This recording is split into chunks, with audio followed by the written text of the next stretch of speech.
All right. Looks like we're live, which is good. I do want to just make sure, Aaron, if I could, in the background, that we are live and that we have people here and that I'm good to get going. You are. The participants are funneling into the room now, I can see. So Great. perhaps just give it a minute and then we'll get going. We'll do that. Okay. Well, then, as we wait for everyone to funnel in, I guess I will just I'll introduce myself briefly as people start to join. Hi, everyone. My name is Becky Yeboah. I'm a graduate of the Toronto Film School. I attended the film production program in 2016 and 2017, where I graduated from the diploma program there, and I am very, very excited. I'm happy that you guys are all coming in. Hello, hello. This is great. I guess we'll give it a couple seconds here while everyone joins, and I guess once we're happy, we'll get started. How are you feeling today, Andrew? I'm good. Yeah. It's nice to be here. And the sun is out in Toronto, so that just brightens my mood, especially this time of year. So no, I'm excited to have this conversation. Yeah, no, it's gonna be a good one. And the sun is out, and we're smiling, and we're excited. And hey, Aaron, I feel pretty good. If you think we're good, then I'm happy to get going. Yes, please. Thank you. Sounds good. All right. Hello again, everyone. First things first, we would just like to acknowledge the land that Toronto Film School operates on is the traditional territory of many nations, including the Mississaugas of the Credit, the Anishinaabeg, the Chippewa, the Haudenosaunee, pardon me, and the Wendat peoples, and is now home to many diverse First Nations, Inuit, and Métis. We also acknowledge that Toronto is covered by the Treaty 13 with the Mississaugas of the Credit. That was very important to get out there. And thank you, everyone, for letting me acknowledge that.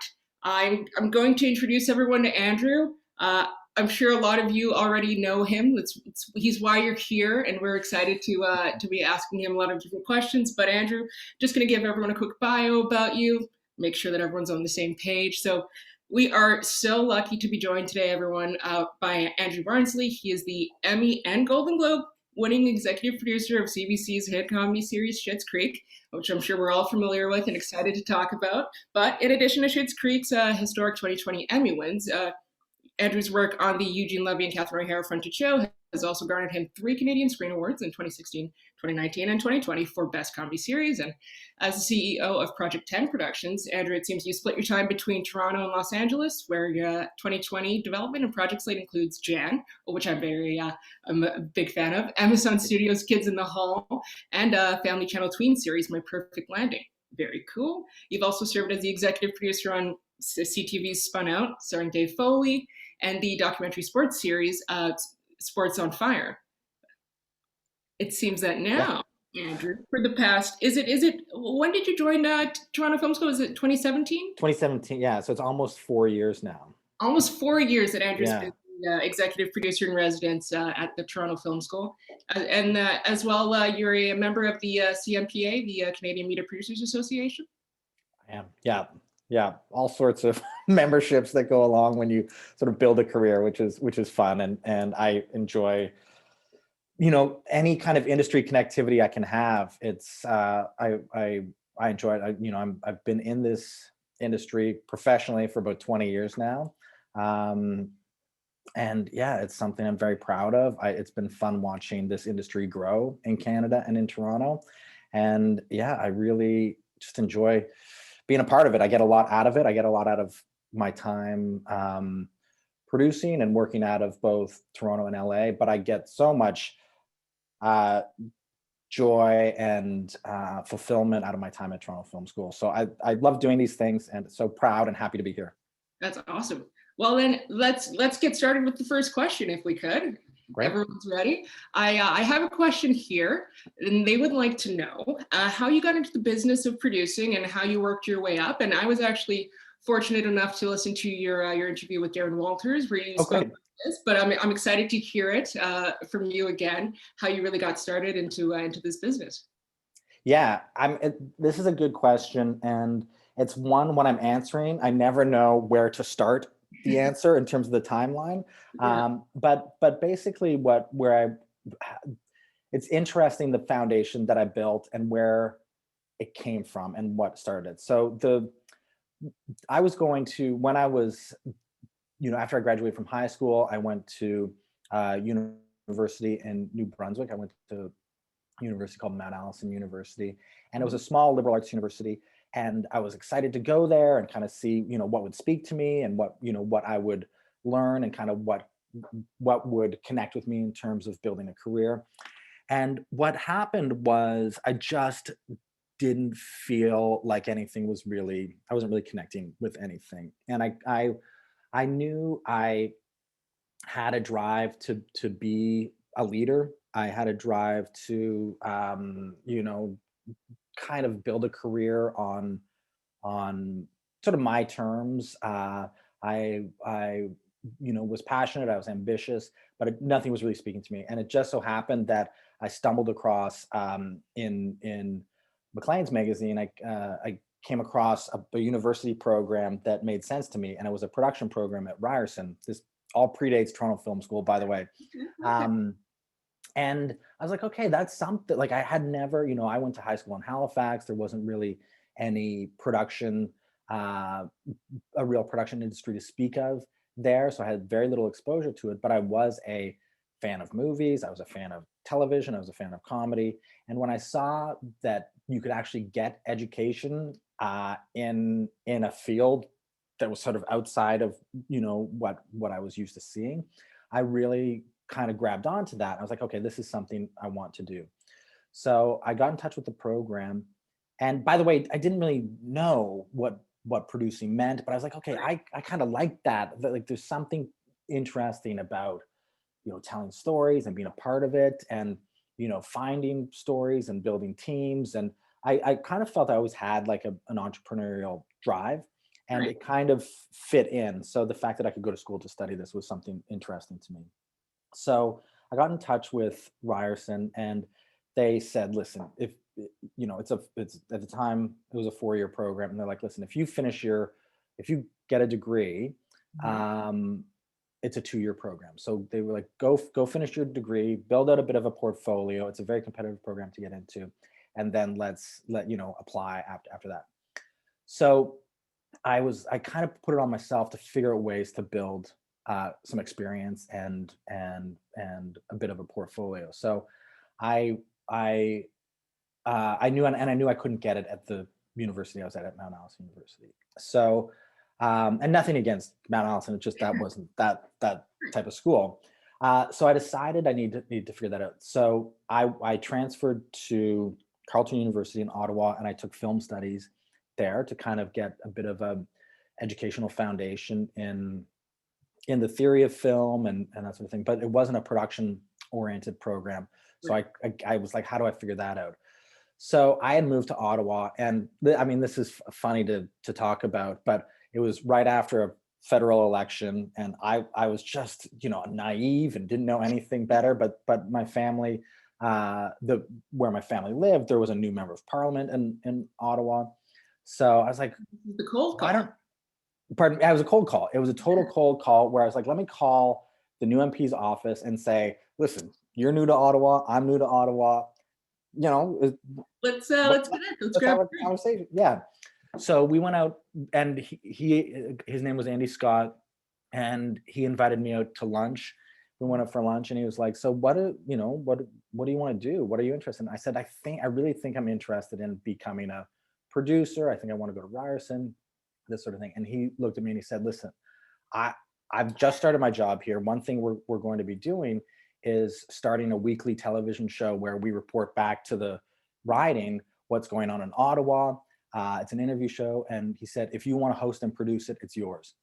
And that was that was how it began. And that kind of set me on this path to doing what I'm doing now. And that was in 1995. So boy, it's scary to think about that. But we did that. So every week I would get up at 6 a.m. We'd go into a studio, and we would record these sort of question and answer shows, just sort of talking about what was going on, what were issues related to the riding that were being addressed in Ottawa, this sort of thing. And that, I remember the first time I came out of doing that, because I was nervous, I remember Right. kind of leaving and being like, I love this. This was amazing. And if there's a way that I can build a career doing that, that's something I want to do and commit to. That's So that's sort of the origin story. And then, then I was able to build a portfolio through that, move to Toronto, go to Ryerson, do radio and television arts. I did a master's degree in communications and culture. And then I was really kind of baking myself. I was interested in comedy. I was sort of embedding myself in the comedy scene in Toronto, getting to know the players, the comedians, agents, bookers, this sort of thing. And it just sort of over time, I was, one building block at a time. And that's really how I did it. And what's interesting about my story is I kind of don't feel like my title has ever changed since the beginning. It's just sort of the scope of the projects and the size of the budgets have changed. yes, always been a producer. It's just the budget Yeah, increased. yeah, exactly. I like that a lot. Okay, so that's how it all started. I have another question here, and they're wondering what you think the most important quality of a filmmaker is, in your opinion. But I do want to say, you've mentioned your educational background, and you've mentioned this actually quite a few times in the prologue you did at Lightbox a few years ago for Toronto Film School. You mentioned how important education is. In your other interviews, you've mentioned education. But apart from education, or including education, is there another quality that you find that's really, really important for a filmmaker? Yeah, there's a couple that I think it really starts, it's not just filmmakers. Anybody sort of that has a creative drive. It's important to remember and recognize that what you're doing is a craft, and it you have to work those muscles. You have to work very, very hard to and commit to your craft. And a big part of that is knowing your voice, understanding your sensibility. When you look at directors that have had great careers, showrunners that have had or are having great careers, what connects all of their body of work is a sensibility and a confidence. And that's really when producers or studios or networks are looking to invest in a show or commit to a show. They want to know that creative vision is intact, that what they're getting is what they expect. They want sort of that consistency there, and that doesn't just happen. That comes from working really hard and figuring out what your voice is. And that can be applied to filmmakers, it can be applied to musicians, it can be applied to comedians. It can, we look at, when we crew up shows and we're hiring our department heads, we look at people's reels and we look for consistency, and from not just directing, we look at our cinematographers, we look at editors, we look at performers. And when you look at demo reels or portfolios or the body of work, you want to know that there is a consistency and a sensibility that you can point to. So it's really, to me, the biggest piece of advice, or one of the pieces of advice is, if you're a writer, you need to be writing. You need to be writing every single day. You need to be figuring out what your voice is, what your sensibility is, what your process is. And it's the same with, directing, producing, acting, music. It's just, you need to work at this. Nothing is handed to anybody. Right. And when you are going into the creative industries, that's what you bring to the table. I love that. And nothing is easy. And you've said this is an easy industry to quit. It's very easy. It's a very easy industry to quit. Yeah. Yeah. So having a voice is really important there. I like that. Okay. Yeah. So if you're a writer, you got to be writing. If you're a director, you got to be directing. And a piece of that is, you kind of want to have a sense of where you want to go. Vision. You have a vision. You have to have a version of a destination, and that destination can evolve and change a little bit over time. But you kind of, when you know where you want to go, you make decisions to help get you there, and it's just sort of gets gets incorporated into how you see the world. So when you have an idea of what you want your career to look like, you know, who are types of people you want around you, it's sort of, there is a bit of kind of visioning to that, but that is how you kind of build a career. It's, you really kind of, when you are, there is strategic thinking that goes into it.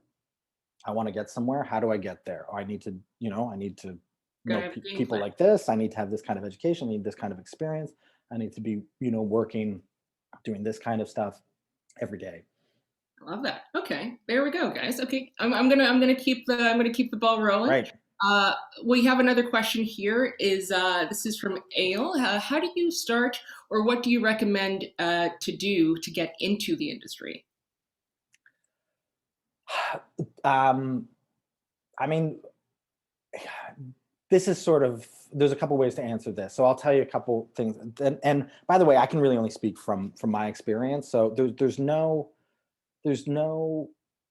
one way to do it. There are many ways to get into it, but for me, that story about me having lunch with that member of parliament, it's sort of funny. I was very naive and I was young, but I had a sense of where I wanted to go. And for some reason, I kind of identified as a producer. I'd never produced anything. I'd never done, but it was just like, this is where I want to go. And I think that helped a lot. It sort of just framed the way I saw the world, the way I interacted with the world. And I look back at when I was at school, and I would end up at social events, and people would say, so what is it that you do? What are you interested? Just sort of casual kind of chit chat.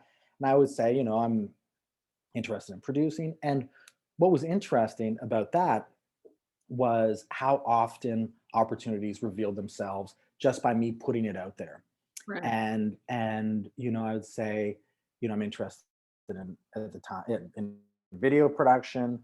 And once I was talking to somebody at a friend's house, and they happened to work for the city of Toronto in public health of all things. And they're like, we've been looking to do some corporate videos. If this is something you'd be interested in talking about and hearing more about, why don't you come in? And they became sort of my first client, and the first time I did, I guess I can say professionally, I don't think I made any money, but it really was the first time I did real producing outside of the school environment. And it was really just by putting it out there. Right, pretty much. So that was something that I kind of recommend, is just like, talk about it and let people know it's who you are. The other thing that I kind of advise is, if you want to be in an industry, you need to know about the industry, and you need to find ways to connect yourself to the industry. So for me, I got this piece of advice very early on, was, if you want to know what it's like to work in film and television in Canada, you need to be reading about that, and you need to be thinking about it. And the advice I got was to get a subscription to Playback magazine. Yeah. And Playback, just, back then it was like a newspaper that got sent to you in the mail every week. And it was a subscription that, I didn't have a lot of money, but it was something like, I'm investing in myself. This is something that I want to learn about. So I got well before I came to Ryerson, I had a subscription to Playback magazine, because it was just something that felt, I wanted to kind of see the trends. I wanted to see what the issues were, who the players were, what people were talking about, and really learn about the industry. So I recommend that getting, just figuring out ways to connect to learn about the industry. The other piece is to figure out ways to connect to the industry. And an easy way to do that is to join organizations that are connected to the industry. For me, it makes, there are many there, but a great one to start with, I think, is the Canadian Academy of Film and Television. I think, student memberships, I think, are like $50 for the year. And all of a sudden you get invited to receptions, you get invited to panels, and you can start being a part of the industry, and you can start having, professional conversations and networking, and it can happen in a very organic way. This industry, industry, as I know you've heard and I've talked about a lot, is really is about relationships. Yeah. And it's a part of the strategy when you're thinking about how to build a career is, how do you put yourself into positions to build relationships? And what's interesting about that is that can sound very intimidating and daunting. And for me, I was not that person. I was not a schmoozy person who liked to go and, hand out business cards and, work the room. But what I found is that when I put myself into environments that I wanted to be in, you just start talking to people who also wanted to be there. Right. And I kind of look at how my professional network evolved, and I have great relationships, but none of them were forced. They all happened organically over time by being in places where other people were and talking about things that we all wanted to talk about. And that's kind of how you kind of build out that network. So those are a few things that, might help think about how you start a career in this business. That's awesome. Okay, you hear that, guys? All right, put yourself out there, get invested, make connections. Oh, that's awesome. Build relationships. All right, I'm gonna move on to the next question here. We have a question from Guri. Guri says, "Hi Andrew, my name's Guri. I'm a sixth-term graduating student. The closer I come to stepping out of school, the more reality strikes me about how challenging and competitive the process is going to be outside the safe walls of Toronto Film School. Very safe walls indeed. And naturally, there will be a lot of setbacks and failures that come our way. So basically, Guri's question comes from that sentiment. When you had setbacks in your initial days, how did you keep yourself motivated to keep moving forward? Did you watch a special film or just read the script of your dream project, or what was your process?"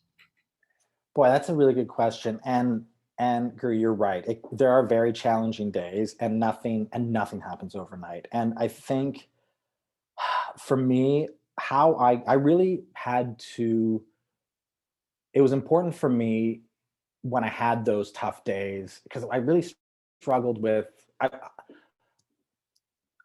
I was really committed to achieving success in this business. And that was something that I didn't waver on. For me, I really kind of lived a philosophy of there can't be a plan B, because it is very easy to quit. And there were lots of moments when I could, and it, probably where it would have made a lot of sense. But I never wanted to initiate plan B. Like, it was just something that I couldn't do. So I figured I just had to work through it. And it's difficult in the early days because you do have friends and colleagues who are going and getting jobs doing other things, and making money and salaries and job titles and all this. And I struggled with that when I kind of looked at myself, where it's just like, I'm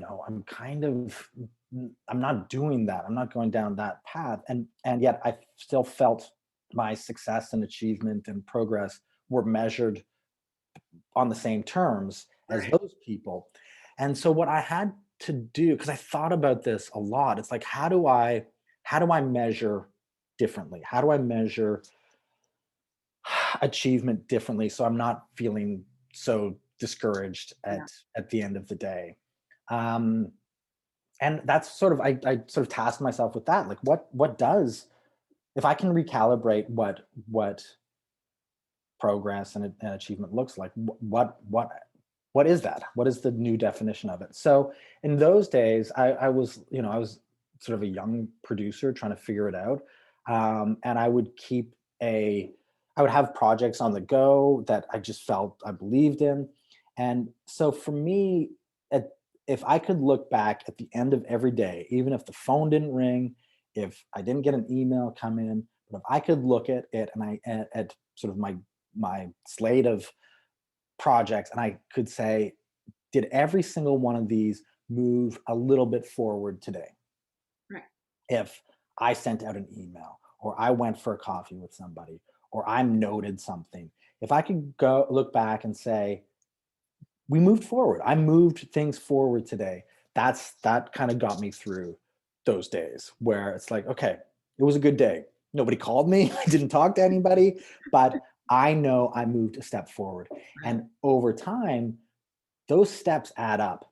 those steps add up to big things, and they really can. And that's sort of how you do it. And believe me, there are tough days. There really are. They're tough months.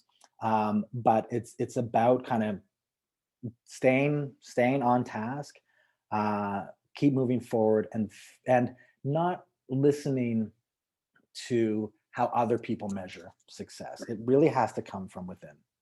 I love that. Okay. Yeah, it is tough to not compare yourself to other Yeah, past trajectories. And you've said it before actually, and I really like this one, is that sometimes it takes 15 years to become an overnight success, right? totally. This my brother's a doctor.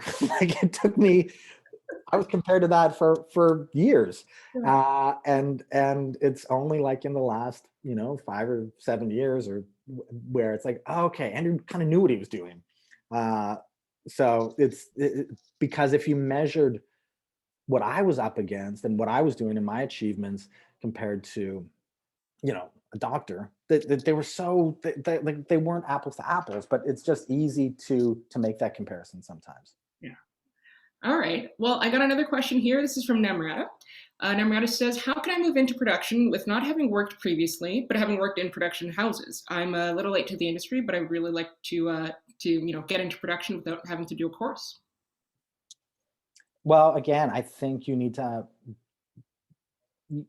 you really kind of need to identify people you want to work with. I think it's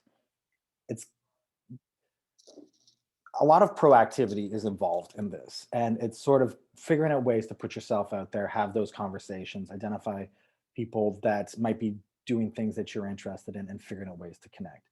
Right. And that kind of becomes your job at the beginning. How do I connect with people? How do I kind of share my plan and vision, and what I'm thinking, and what I'm looking to achieve?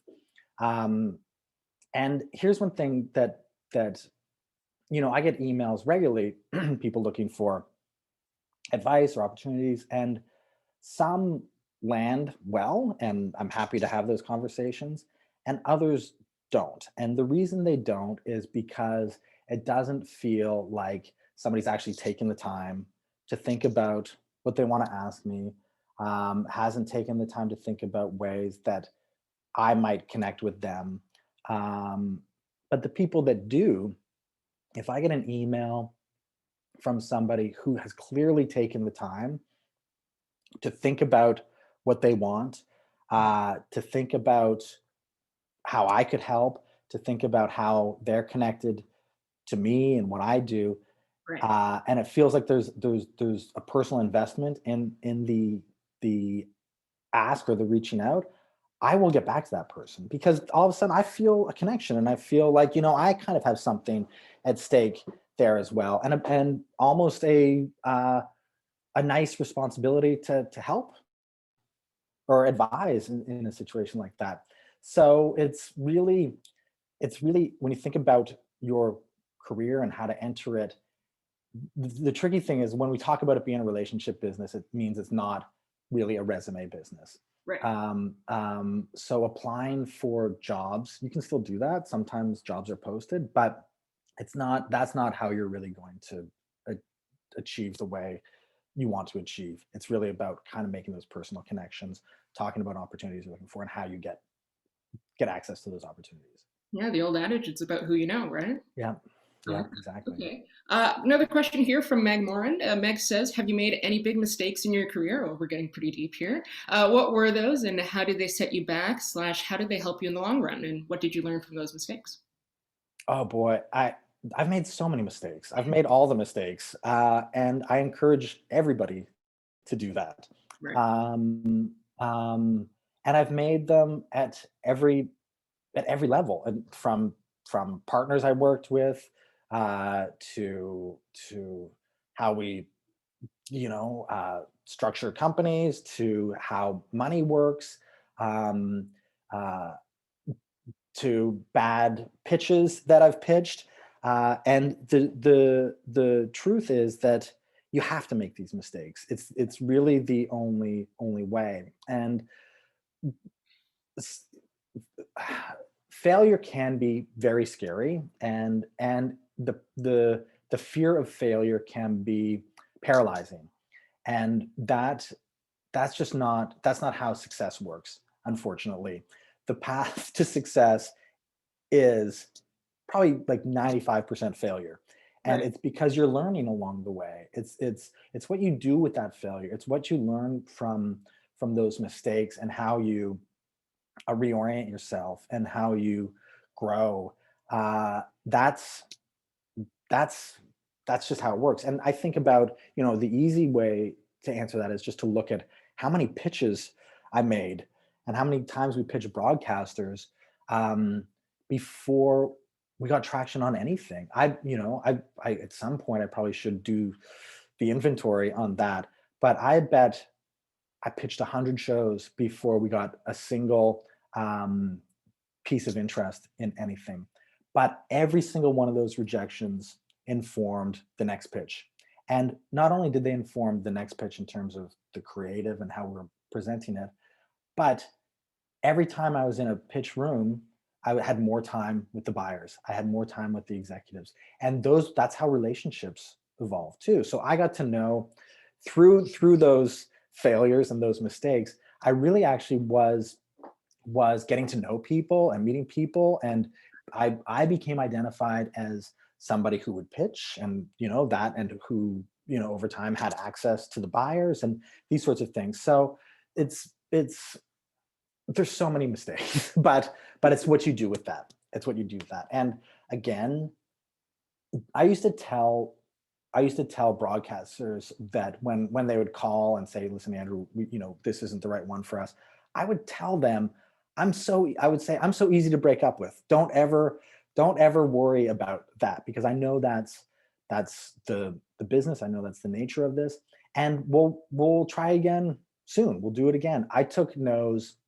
To me, I understood that I had to no's were part of the business, rejection was a part of the business, Mhm. and it was what we did with that. And I made it very easy. I mean, this sounds silly, but I made it very easy and comfortable for people to say no to our ideas, because I didn't want it to be like, "Oh, we have to pass on another pitch from Andrew. He's gonna get mad. He's gonna tell us we're wrong." Like, that doesn't help at all. Right. I like that. Well, they're going to ask you to get specific here because I have a question from a Sure. Sky viewer who's asking, what has been your biggest challenge? So, do you have any specific experiences that you could let us in on here? Yeah. Uh, I think my biggest challenge was when we started Project 10, which is the company that I run right now. We had big ambitions, and we worked very hard to get we aimed for primetime television, and it took us a while, but it took us couple of years, 3 or 4 years, to get a show ordered for CTV. And it was a show called Spun Out, Right, with Dave Foley. with Dave Foley. Yeah, and it was sort of this big multicam sitcom with a live audience, and it was big, and it was and it was very ambitious. Uh, and we worked so hard to get an order, and then I got an order, and then I realized how difficult it was to finance shows. And because it was a primetime show, I had financed shows in the past, but they were lower budgets and they were a bit easier to put the pieces together. But this was a big show with a big budget, Right. and all of a sudden, my whole world changed and my responsibilities changed in terms of how to put those pieces together. And it was uh, I don't know, 18 months of sleepless nights and worrying about how to do this, and not just about that show, but I put so much pressure on myself that, if I want to have the career I want to have, I need to figure this out. I need to figure it out, and nobody's going to figure it out for me. It's on me. And those were enormous challenges, and the stakes were so high. And I had to, for the first time, I had to borrow millions and millions of dollars to figure out how to do this. And there were times when I was so stressed and so nervous, and that I would walk down the street just to kind of get some fresh air, and just look at everybody on the street and be like, I'd rather be that person. I'd much rather be that person than Right. what I who I am and what I'm doing right now. but I knew I had to push through it with Right. the hope. And I didn't know things would become easier, but that was exceptionally challenging. But I wouldn't be doing what I'm doing right now if I had and have the confidence to do what I'm doing right now if it wasn't for that period in my life. That's awesome. Wow, a little intimidating, but that's part of it. Yeah, exactly. You're gonna be uncomfortable, and you gotta be comfortable being uncomfortable. Yeah, I like yeah, that. That's part. Did you have to prepare like did you sell Spun Out to CTV? Did you have to we prepare a pitch did. for CTV? Okay, Yeah. well, I have a question here from an anonymous attendee here, but they're asking what is your advice for preparing a pitch deck and a package for a grad from the government or financing, or I guess what are the most important elements that need to be in the pitch? Yeah. To me, there are two pieces of a pitch. There's for film and TV. The first piece is the creative. You need to know with precision what the world is, who the characters are, what the story engines are, just how the mechanics of the world work and what is there. There has to be such precision in that, because in a pitch meeting you don't know what you're going to be asked, Right. and you need to be able to have some sense of of how to answer any creative question. So that's really one piece, is sort of the creative side. The other side is the team. You really have to have a team that is undeniable. You have to work at that, and sometimes, especially early on, as much as it might hurt, it might make sense to bring on a collaborator, a partner who has experience doing what you're trying to do, to help give the buyers confidence that it can be done, but also it can open doors for you and your team. So I recommend early on thinking about collaboration and thinking about how you can sort of bolster your team by addition, because those are the two very important things. And I think when weighing it out, I think a good show with a great team, or a good idea with a great team, has a much better shot than a great idea with a good team. I see. Yeah, sorry, I probably have to draw that. I need a diagram for that. But. No, that's awesome. That's great. And that actually, building a team and talking about the creative of the pitch, there is someone who has a question here. They're wondering what makes a writer, I guess, appealing to others in the industry, like from your viewpoint. What would Yeah, you look for in a writer? for a writer, again, it kind of goes back to another question where it's just that point of view, that confidence in sort of the specificity of it, that you and you look at what people are watching now. People, there was a time, the era of network TV where everybody would watch, NBC on Thursday night. It was broadcasting because everything was broad. It was meant to get the most amount of viewers possible. Right. The shows that work now are not broad. They're narrow, and they're connected to one particular showrunner's point of view or one writer's point of view. And that's what we're looking for, is that specificity in voice. Okay, specificity. All right, I like that. Question, and that was from Martin. Thank you, Martin. This question here is from Simeon Ross. Do you find yourself having to think outside the box to solve problems almost all the time, or just once in a while?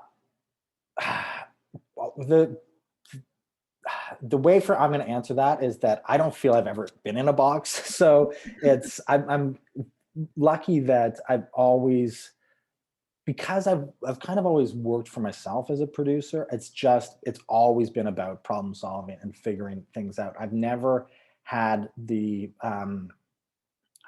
structure, like a corporate structure around me, or so it's all problem solving. Right. It's how do we, like I said, it's like, when it comes to putting shows together, it's like, where are we finding the creative? Who are the writers we want to work with? Who are the showrunners we want to work with? Who are the directors? And we're solving these things, putting these pieces together. Who are the buyers that we think might be interested in that?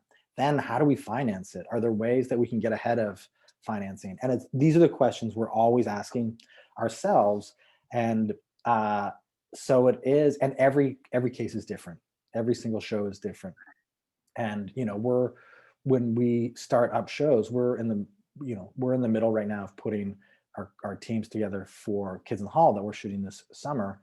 And it's starting up every show is challenging because the first scenes are tough because you're figuring out what is the show, what is the right team for this, who are the right people, and who are the players involved kind of making the decisions. So everything is different, and all it is problem solving. Constant And problem solving. yeah, Every problem's different. All right. Well, with every that being problem is different.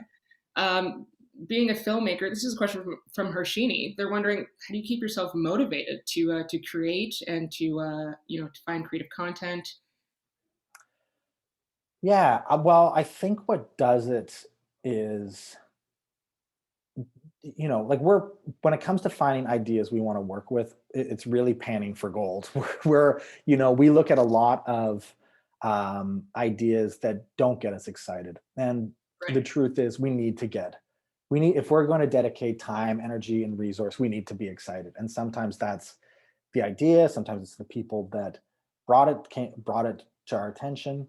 But what really works is if there's an element of surprise that we're like, oh, we weren't expecting whether it's part of the team or it's in the creative, but it's how do you get that finding something, knowing that there's ideas out there that will get us excited, that's what keeps us motivated. Right.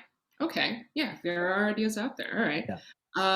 I do have a question for you from Sani. She is wondering, would you say that having / pursuing another job or career alongside, Sani herself has an acting career, so alongside your career would be wise, such as getting into real estate, or would you stick, only to one career, to acting, or would you No, have?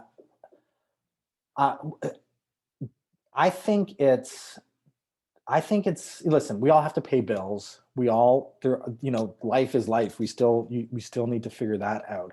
And I do think that is part of the problem you're solving, is how do you sort of pursue a dream career while you're, still being able to stay afloat and do that. So f- I really think when I look back at what I did, so by the way, the answer is yes. You have to figure out that balance and what that is, and to address sort of life while building your career.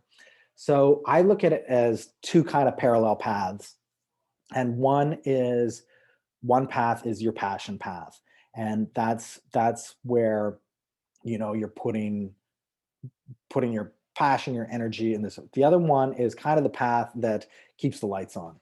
And as I kind of imagine this in my head, is like, oh, early on, it's like, okay, that's how I'm doing this one path. I'm not making any money, but I'm making I'm developing projects. I'm working with people that I like, and feel I'm building something. The other one was like, okay, I got to pay rent, I got to eat, this sort of stuff.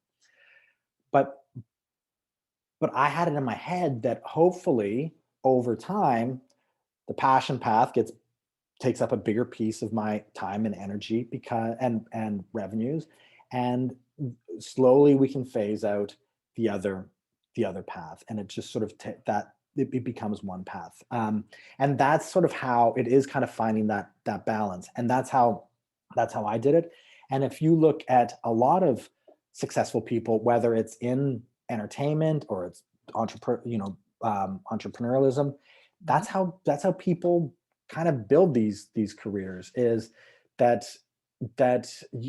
maybe you're spending 8 hours a day at a job to pay your bills, but what are you doing with the other 16 hours of the day? And maybe that's where you can find ways to write and direct and have meetings and work on weekends to really kind of figure it out. And the hope is that by doing that, you're investing in yourself, and you'll see those returns over the years. And that 8-hour a day job or whatever it is, all of a sudden it becomes a part-time job where you're working 2 days a week and that sort of thing. So yeah, I think that is a balance everybody needs to figure out.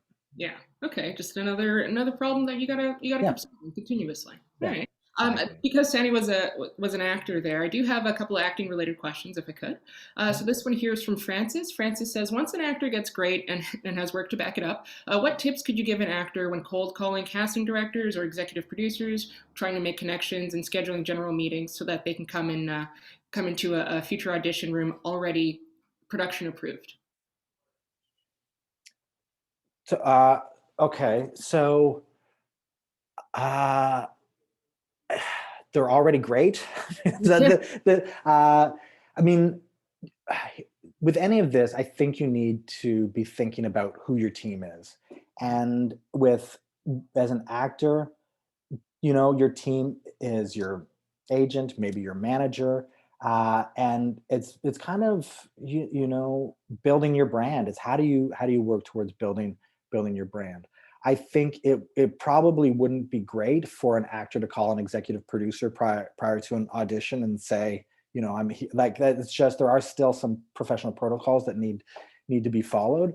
But if there is an awareness, that will go a long way. If there's a brand and by brand I mean, oh, that's, she's a great comedy performer, or she can deliver a line like nobody else. These are things that kind of strengthen your brand. Um, um, but it's about, and then it's your agent who's and your manager who's out advocating for you, and they're the ones who are, we hear from agents all the time, we hear from managers all the time. We just did casting on Jan. I had a lot of agents and managers come to me, and that's fine. And then I would go to the casting director and be like, oh, you know what, so and so's coming in, let's look extra hard at them. At the end of the day, I don't have final decision. It really lands with the showrunners. But there are ways, if kind of handled properly, I can shine a bit of a different light on somebody. But again, it's who's your team, Right. how are they managing those relationships? Okay. Well, then would you recommend, because we do have another question from Sandy asking, should an actor try to get on set as a PA or other production positions, kind of just to learn what that world is like while they're, waiting for the next gig? Yeah. I think the more you can learn about the industry and kind of the operational side of it, the better. Like you are going to become a better actor if you see how, what a professional set looks like. So I think there's a lot of value to that. I mean, what I wouldn't do is show up on set and try and corner the director and say, as a PA, that you want to be in the next scene. Those aren't, that would backfire. But yeah, the more you can learn about, the world that you want to be in, the better, and put yourself into those situations.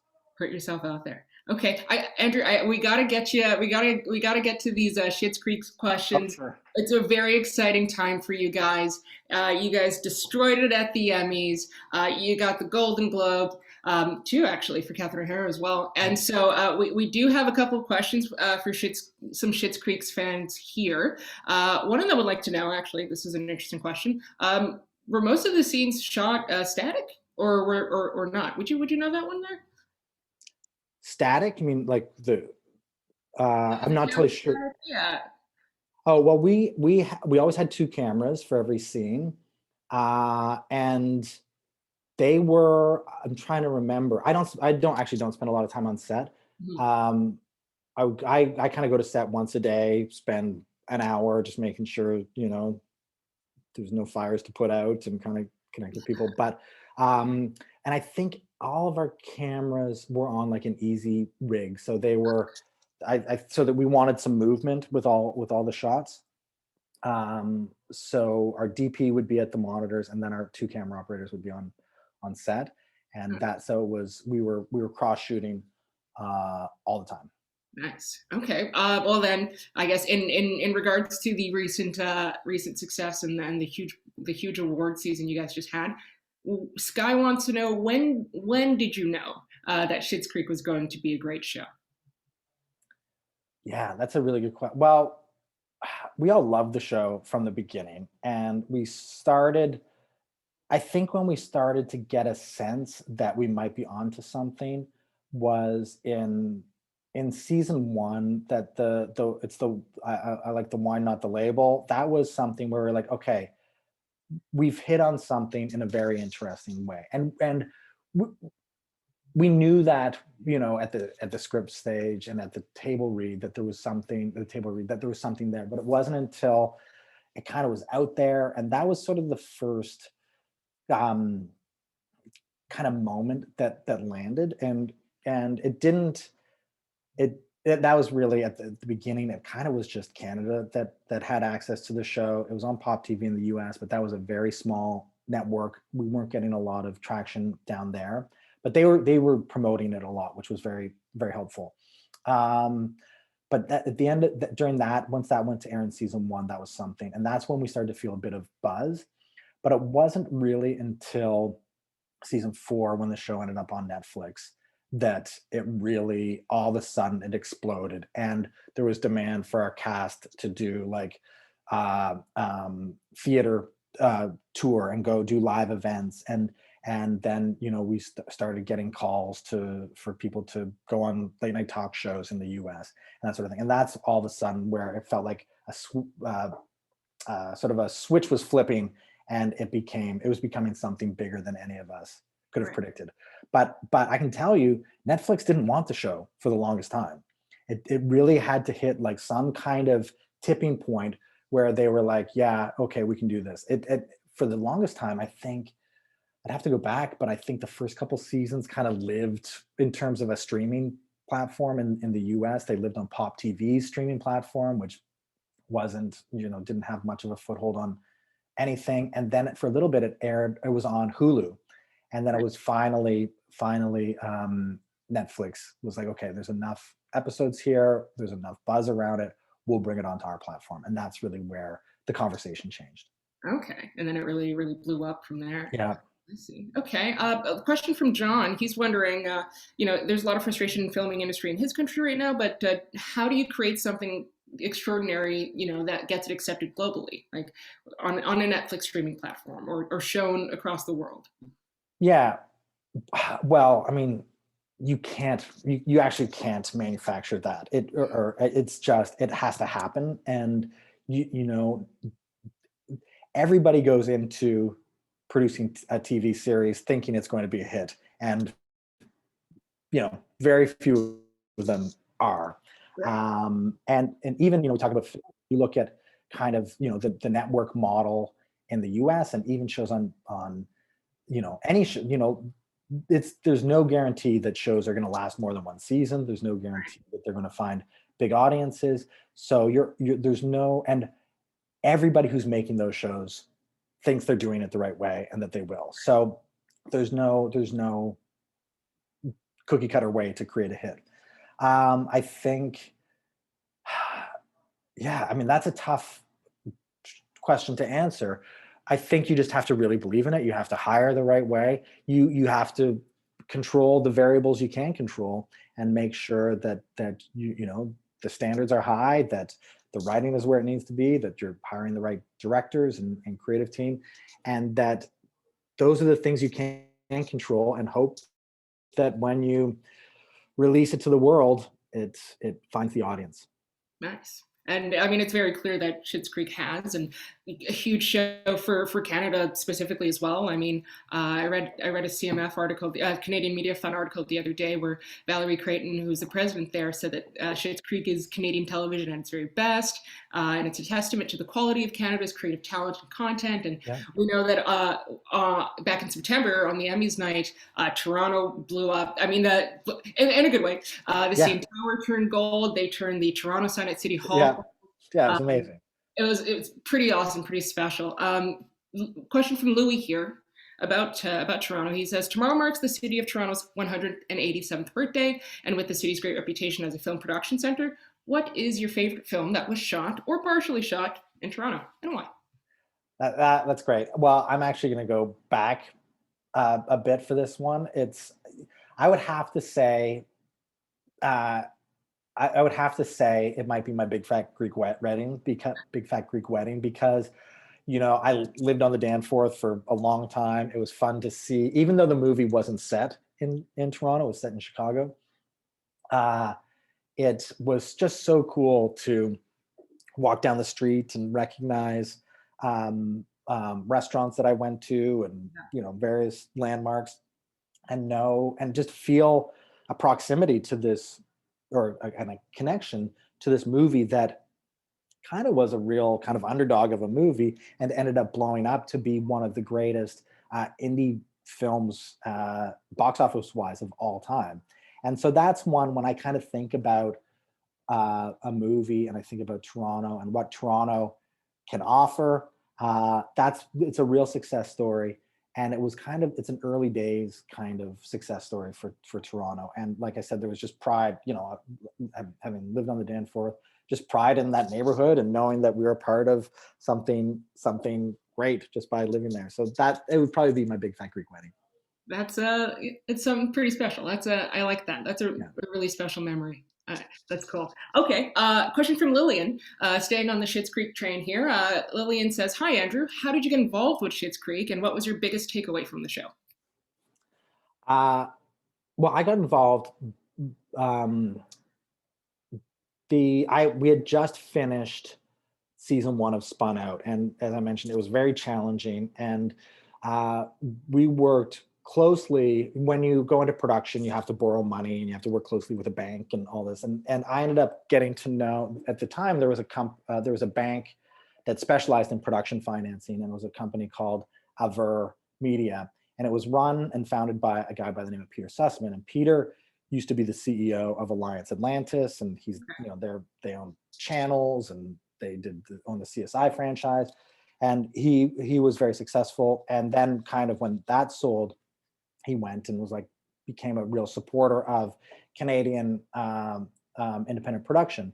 Anyway, he saw what I was doing on Spun Out and how hard it was, but how we pulled it off and everything. And he was like, "Andrew, we've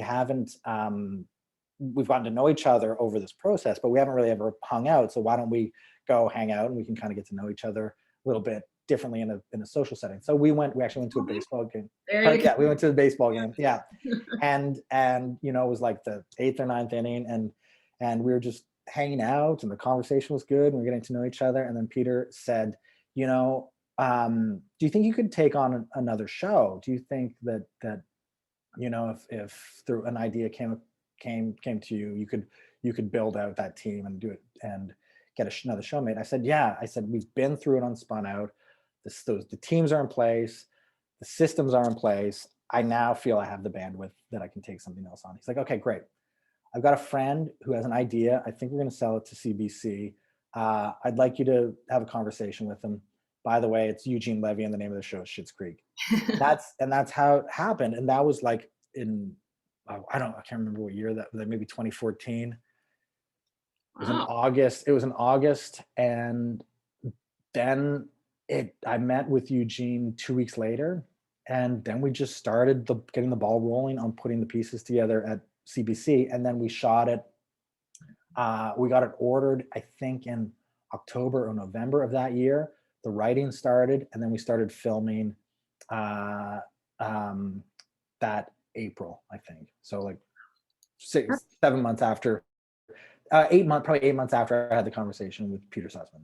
That's insane. And then insane. And it's yeah, I know. And then just the ride that set us on.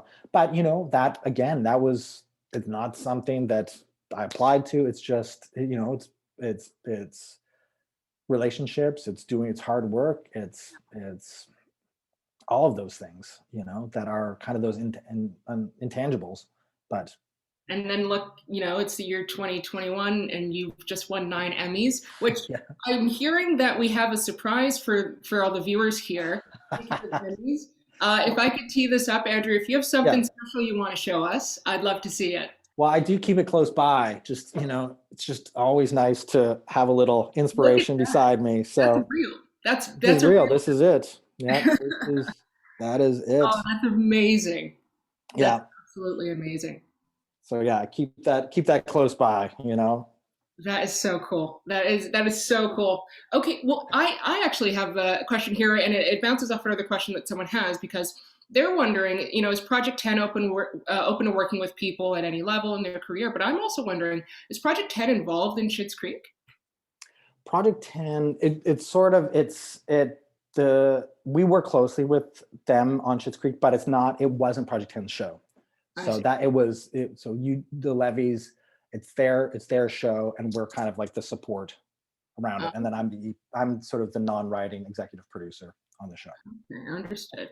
And yeah, it's sort of like these are sort of, I mean, I can explain it, but these are sort of the way these business relationships work sometimes. Right.